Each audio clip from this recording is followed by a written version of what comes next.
Hola, bienvenidos al curso de comportamiento organizacional. Cuando uno comienza un curso se pregunta, ¿qué veré en este curso? ¿Cómo será? ¿Qué cosa aprenderé? Pues bien, vamos a satisfacer esa duda mostrándote cuáles son los contenidos. Pero antes te diremos que el objetivo de este curso es tratar de entender mejor por qué las personas se comportan, por qué las personas se conducen como lo hacen en los ambientes laborales, tratar de predecir cómo se podrían comportar igualmente y crear las condiciones para que esos comportamientos vayan en la dirección que un líder quiere, que una lideresa le interesa por el bien de la organización y sobre todo por el bien también de las personas. Entonces veamos cuáles son esos módulos. El primer módulo va a tratar, lógicamente, una introducción al curso, la organización del curso, cómo está previsto, las distintas etapas que va a seguir. Y hablaremos también de lo que es la organización. Comportamiento organizacional, tendremos que hablar de la organización. Diremos también qué definimos por comportamiento, los distintos factores que lo afectan. A continuación pasaremos al factor más técnico que afecta un comportamiento, que son las competencias. Las competencias son conjuntos de conocimientos, habilidades y actitudes que hacen que una persona sea capaz de hacer algo, que sepa hacer algo. Esa es la parte de saber hacer. Pero luego entraremos de lleno a los aspectos de querer hacer. En principio, la personalidad. La personalidad es el factor que primero estudiamos porque es uno de los que menos podemos cambiar a determinada edad, 20 y tantos años, según los expertos, y es la base del comportamiento, evidentemente, por su propia definición. Personalidad es patrón de comportamientos habituales. Luego pasaremos a ver el tema de los valores. Los valores ya son creencias básicas, fundamentales de lo que es correcto o incorrecto. ¿Se pueden cambiar? Sí, es más difícil. Se puede cambiar la prioridad con la cual las atendemos, pero es más difícil.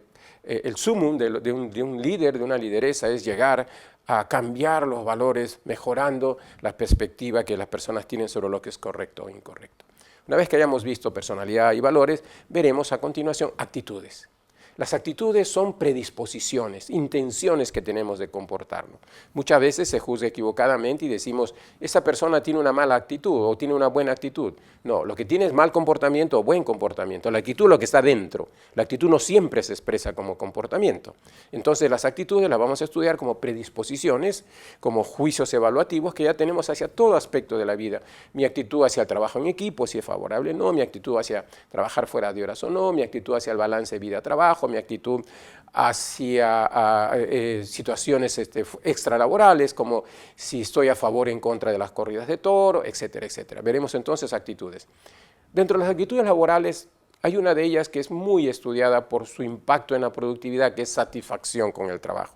Profundizaremos entonces en satisfacción con el trabajo, hablaremos de involucramiento organizacional y también hablaremos de compromiso organizacional. A continuación veremos el tema de percepción. ¿Por qué percepción? Porque uno actúa de acuerdo a lo que percibe. Si uno encuentra que hay una discrepancia entre lo que debe ser y lo que es, inmediatamente actúa. Pero si mi percepción está equivocada y no percibo convenientemente cómo está la situación o cómo debería estar, de repente se me pasa por alto un problema y no intervengo. Entonces la percepción es muy importante. Todo aquello conductualmente importante depende de la percepción que yo tenga de la situación. Y si hay errores en esa percepción, actuaré equivocadamente. A continuación veremos ya el tema de motivación. Entraremos a la famosa pregunta, ¿se puede motivar a las personas o no?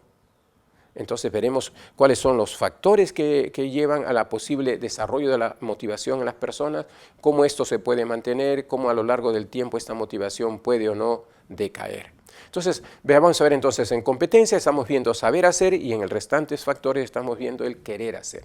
Pero estos son los factores personales, aquellos que básicamente dependen de mí.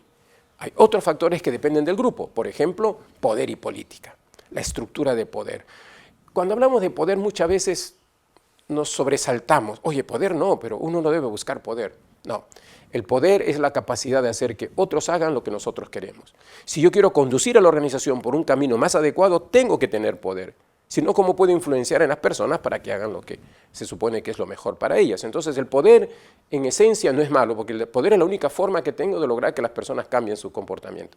El tema está fuentes del poder. ¿Viene del miedo, viene de la jerarquía o viene de la persuasión, de la influencia positiva que tengo sobre las personas? Entonces veremos poder y también política en cierta forma. Política al interior de la organización se refiere a aquellos comportamientos que algunas personas tienen que no forman parte de su descripción del puesto, pero que les ayuda a obtener ventajas. Por ejemplo, si sé que mi jefa practica algún deporte y yo no lo practico, me pongo a leer sobre ese, simplemente para tener tema de conversación con ella y poder también preguntarle cómo van los proyectos de promoción, de nuevos proyectos, etc.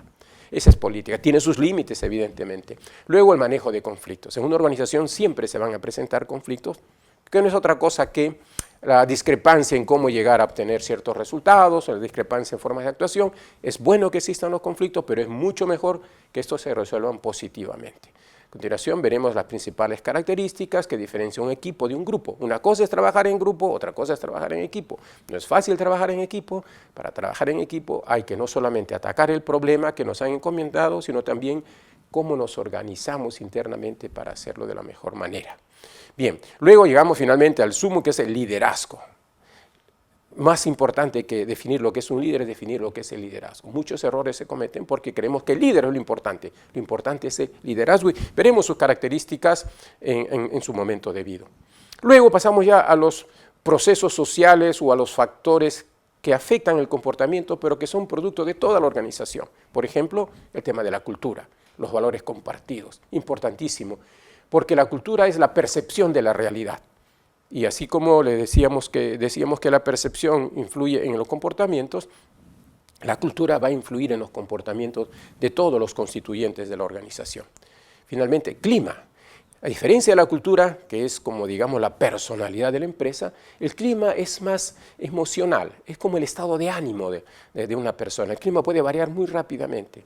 Más aún, el clima es dependiente del jefe, en un buen porcentaje. Si un departamento tiene un mal clima, hay que hablar con el jefe, con la jefa, para que corrija la forma en la cual está interactuando con su grupo. Y comunicaciones. Las comunicaciones son las que van a transmitir el clima, la cultura en la organización y son frecuentemente descuidadas. Para concluir con la gestión del cambio. Todo esto no es sino preparatorio para este último módulo, en cómo finalmente, habiendo entendido los comportamientos, cómo llevo a lograr cambios.